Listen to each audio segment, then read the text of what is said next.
नमस्कार, मैं सरोजनी पांडे अपने चैनल सरस्वती गंगा में आप सभी का स्वागत करती हूँ। कैसे हैं आप सभी? आशा करती हूँ कि ठीक होंगे, अच्छे होंगे। और आज मैं वीडियो लेके आई हूँ अनुनासिक। अनुनासिक एक बार मैंने बता दिया था, लेकिन मुझे लगा कि दोबारा से मैं एक वीडियो और बनाऊँ। तो चलिए देखते हैं कि अनुनासिक क्या है। एक बार मैं इसकी परिभाषा बता दूं। अनुनासिक का मतलब होता है, अगर इसे देखा जाए तो अनु का मतलब होता है पीछे, ठीक है, और नासिक का मतलब होता है नाक के। यानी ये नासिक के व्यंजन है, नासिक के स्वर है, लेकिन ये नाक के पीछे से उच्चारित होता है। यानी कि जब हम अनुनासिक का जो है उच्चारण करते हैं तो आधी वायु जो होती है वो नाक से निकलती है और आधी मुंह से निकलती है, ठीक है ना। तो आइए देखते हैं कि किस प्रकार से इसका उच्चारण करते समय जो है नाक और मुंह दोनों योगदान देते हैं। चलिए शुरू करते हैं। तो देखिए मैंने लिख दिया है पहले ही, क्योंकि मैंने बताया है, मैं बताती रहती हूँ कि मुझे बोलने में ज़्यादा टाइम लगता, बोलना बहुत ज़्यादा बोलती हूँ, ठीक है। तो इसलिए जो है मैंने लिख लिया है कि आपको, ताकि अच्छे से समझा सकूं। समझाना और बताना तो मुझे है, पर मैंने वो चीज़ें लिखी हैं।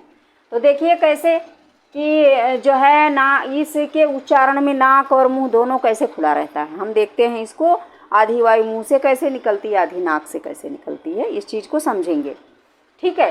तो पहला मैंने ये लिखा हुआ उदाहरण मैंने लिख लिया है, परिभाषा मैंने आपको बता दी है कि अनुनासिक के उच्चारण में आधी जो हमारी प्राणवायु होती है वो आधी नाक से निकलती है, आधी मुंह से निकलती है। यानी कि मुंह खुला रहता है और नाक के पीछे से भी उच्चारण होता है। तो क्या होता है कि आधी हवा जो वायु होती है, प्राणवायु, वो आधी नाक से निकलती है, आधी मुंह से निकलती है, ठीक है। तो ये मैंने बता दिया, शायद आपको समझ में आ गया होगा। और एक चीज़ और है कि यह जो है स्वर के पीछे लगाया जाता है। जिस प्रकार से अनुस्वार स्वर के पीछे लगाया जाता है, स्वर के साथ लगाया जाता है, स्वर लगने के बाद यानी मात्रा लगने के बाद ही इसका प्रयोग होता है अनुस्वार का, उसी प्रकार से अनुनासिक का भी स्वर के साथ जो है उच्चारण होता है और स्वर के साथ ही इसे लगाया जाता है। क्योंकि आपको पता है, मैं बताती रहती हूँ कि जो व्यंजन होते हैं वो हल वर्ण होते हैं।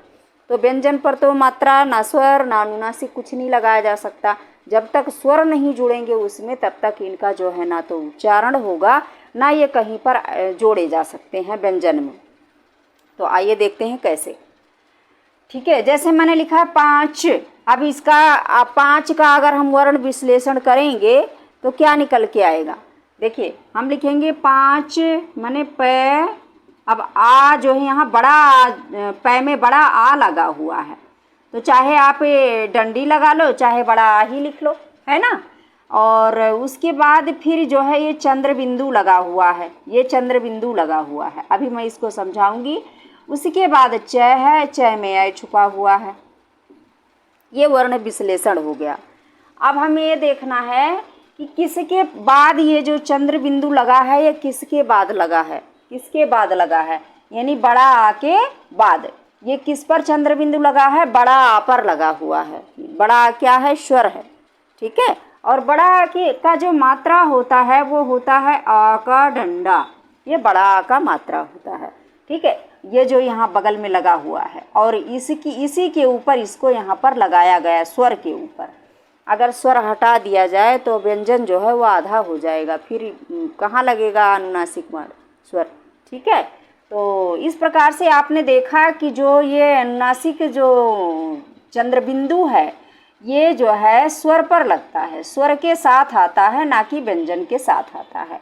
तो इसी प्रकार से सांच हो गया, कांच हो गया, रांची है ना। अच्छा, ये चंद्र बिंदु लगता किस स्थिति में है? यहाँ हम चंद्र बिंदु का प्रयोग किस स्थिति में करते हैं? जैसे जब हमें ये जो सिरो रेखा होती है, इसको सिरो रेखा कहा जाता है। सिरो रेखा का मतलब होता है वर्णों का जो ये सिर होता है, उसके ऊपर जो लाइन खींची हुई होती है उसको सिरो रेखा कहते हैं। तो वर्णों का इनका जो सिर है यही है, और इसके ऊपर ये जो लाइन खींची हुई है इसको सिरो रेखा कहा जाता है। अब मैंने ये चंद्र बिंदु जो पूरा का पूरा लगा हुआ है, ये किस स्थिति में लगा हुआ है? जब शिरोरेखा के ऊपर कोई मात्रा ना हो, ठीक है ना, कोई मात्रा, मान लिया ऐसे लिखना है ना, तो ये है कोंच, कोंच, ठीक है। तब यहाँ पर चंद्र बिंदु नहीं लगेगा। ये चंद्र बिंदु क्यों लगा हुआ है? क्योंकि यहाँ पर जो है शिरोरेखा के ऊपर कोई मात्रा नहीं है, ठीक है ना। तो अभी यहाँ हमने क्या देखा कि जब शिरोरेखा के ऊपर कोई मात्रा नहीं होती है, तब जो है इस चंद्र बिंदु का पूर्ण प्रयोग किया जाता है। क्या किया जाता है? पूरा प्रयोग किया जाता है चंद्र बिंदु का, अनुनासिक का। लेकिन ये था जो है शिरोरेखा के ऊपर मात्रा ना होने की स्थिति में चंद्र बिंदु का पूर्ण प्रयोग होता है। अब दूसरा मैंने इसी में लिखा हुआ है कि मैं, मैंने, मैं, उन्हें, उन्होंने। अब देखिए जो ये है मैं है, ये हम जो है मैं बोलते हैं तो जो नाक का पिछला हिस्सा है उससे आ का उच्चारण होता है। आ का होता, अंग का नहीं होता है, अनुस्वार का नहीं होता है, आ का उच्चारण होता है, ठीक है। और जो है उस शिरोरेखा के ऊपर मात्रा भी लगा हुआ है। जो वायु है, जब हम मैं बोलते हैं ना, मैं, है ना, तो मुंह खुल जाता है। तो वायु जो है ज़्यादा से ज़्यादा मुंह से निकलती है, थोड़ी जो है नाक से निकलती है, थोड़ी निकलती है, ज़्यादा नहीं निकलती। और पूरी की पूरी ज़्यादा से ज़्यादा जो है मुंह से निकलती है। लेकिन अनुनासिक है चूँकि, है ना, अनुनासिक हम जो है का उच्चारण करते हैं मैं बोलते समय। अंग हम बोल नहीं रहे हैं, नाक के बल नासिक के जो है उच्चारण कर रहे हैं, लेकिन कहाँ से? नाक के पिछले वाले हिस्से से मैं, है ना। तो यहाँ पर कौन से जो है अनुस्वार का प्रयोग हुआ है या चंद्र बिंदु का प्रयोग हुआ, ये हमें देखना है, ठीक है। तो देखिए इनका जो चलो मैं इनका वर्ण विश्लेषण करती हूँ, ठीक है। तो देखिए इनका जब हम इसमें 2-3 वर्ण हैं, वर्ण विश्लेषण इनका करती हूँ। मैं हो गया, मैं प्लस क्या हो गया? अय हो गया, ठीक है ना, ये वाला अय का, है ना। अब इसको चाहे इस प्रकार से ना लिख के ऐसे ही मात्रा ही लगा दो, है तो अय का ही, अय जो होता है उसका मात्रा है, ठीक है ना। लेकिन हम इसे वर्ण कहेंगे तो इसलिए इस पर एक ही डंडा रखेंगे, हम चूंकि वर्ण विश्लेषण कर रहे हैं, ठीक है।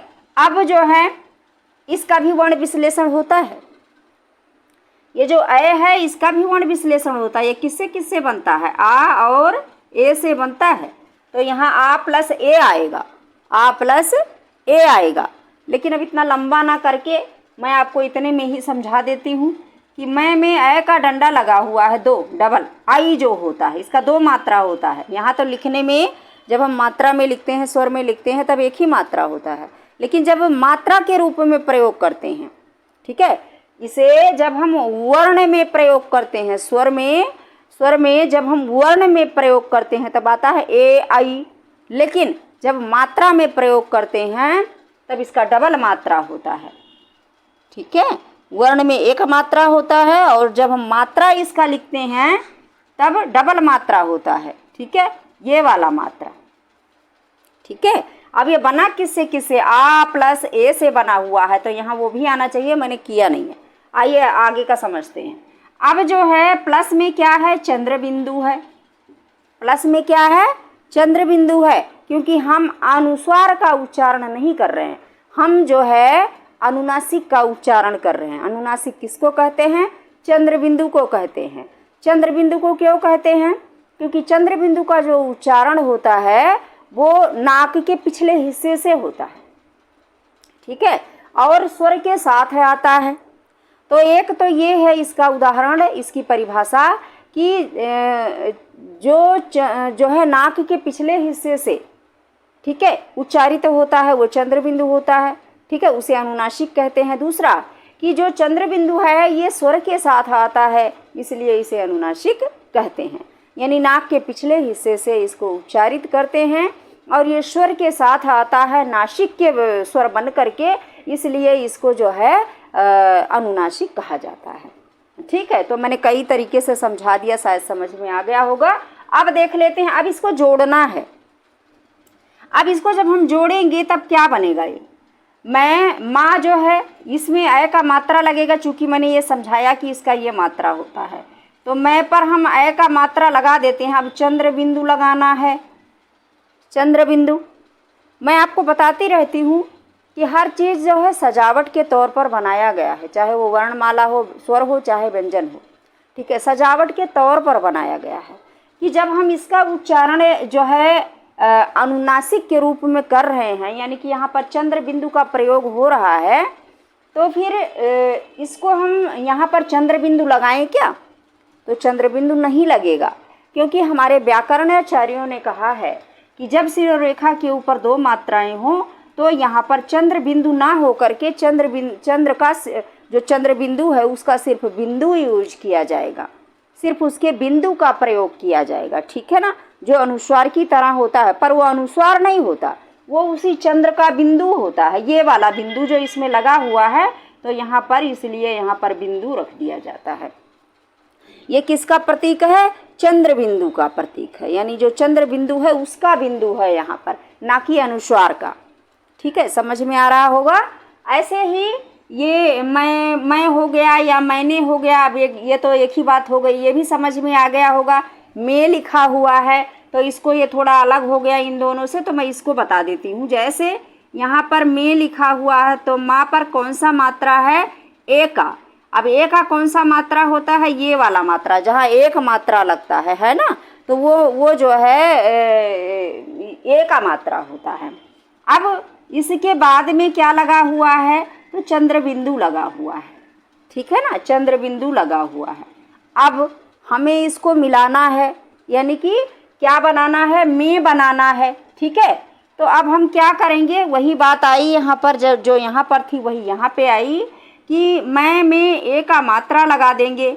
माँ में जो माँ है उसमें ए का मात्रा हम इसको इस पे लगा देंगे, इसी में लगाना है। अब आता है चंद्र बिंदु, तो चंद्र बिंदु ना लिख करके उसके बिंदु का यहाँ पर प्रयोग होता है। ये किस स्थिति में होता है? जब शिरोरेखा के ऊपर कोई मात्रा हो। ठीक है, चाहे बड़ी की मात्रा हो, चाहे छोटी की मात्रा हो, है ना, चाहे ए का मात्रा हो, यानी शिरोरेखा के ऊपर यदि कोई मात्रा है तो वहाँ पर जो है ये बिंदु लग जाता है, चंद्र हटा दिया जाता है, पर होता चंद्र बिंदु ही है, इतना ध्यान रखिए। ठीक है, अब जैसे लिखा है उन्हें लिखा हुआ है। ठीक है, उन्हें। अब इसमें देखिए, सॉरी इसे लिखने की ज़रूरत नहीं है। अब इसको देखिए, जैसे उन्हें लिखा हुआ है तो ऊ हो गया, ये इसमें कुछ नहीं, ये तो स्वर है। ठीक है ना, प्लस आधा नय है ना, और प्लस में है हल वर्ण, और प्लस में जो है ए का मात्रा है, इसको ऐसे भी लिख सकते हो, और प्लस में चंद्र बिंदु है। ठीक है, उन्हें में। तो अब देखिए, ये तो आधा नय है, क्योंकि यहाँ पर ये लिखा हुआ है, इससे तो हमें कोई मतलब ही नहीं है, तो हम इसको एक में जोड़ देते हैं।